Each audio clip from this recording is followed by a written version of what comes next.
اعوذ باللہ من الشیطان الرجیم، بسم اللہ الرحمن الرحیم۔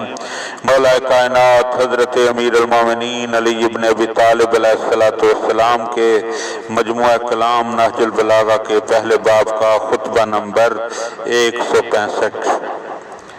اور اللہ نے ایسی ہدایت کرنے والی کتاب نازل فرمائی ہے کہ جس میں اچھائیوں اور برائیوں کو کھول کر بیان کیا ہے۔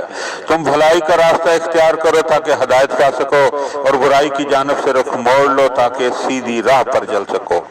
فرائض کو پیش نظر رکھو اور انہیں اللہ کے لیے بجا لاؤ تاکہ یہ تمہیں جنت تک پہنچائیں۔ اللہ سبحانہ نے ان چیزوں کو حرام کیا ہے جو انجانی نہیں ہیں، اور ان چیزوں کو حلال کیا ہے جن میں کوئی عیب و نقص نہیں پایا جاتا۔ اس نے مسلمانوں کی عزت و حرمت کو تمام حرمتوں پر فضیلت دی ہے، اور مسلمانوں کے حقوق کو ان کے موقع و محل پر اخلاص و توحید کے دامن سے باندھ دیا ہے۔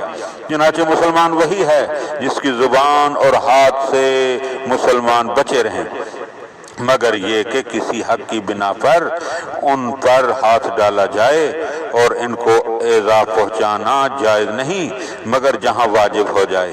اس چیز کی طرف بڑھو کہ جو ہماگیر اور تم میں سے ہر ایک کے لیے مخصوص ہے، اور وہ موت ہے، کیونکہ گزر جانے والے لوگ تمہارے سامنے ہیں، اور موت کی گھڑی تمہیں پیچھے سے آگے کی طرف ہنکائے لے جا رہی ہے۔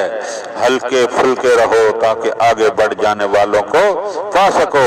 تمہارے اگلوں کو پچھلوں کا انتظار کرایا جا رہا ہے۔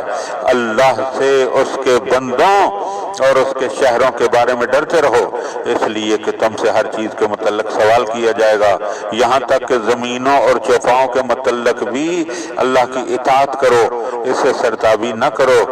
جب بھلائی کو دیکھو تو اسے حاصل کرو، اور جب برائی کو دیکھو تو اس سے منہ پھیر لو۔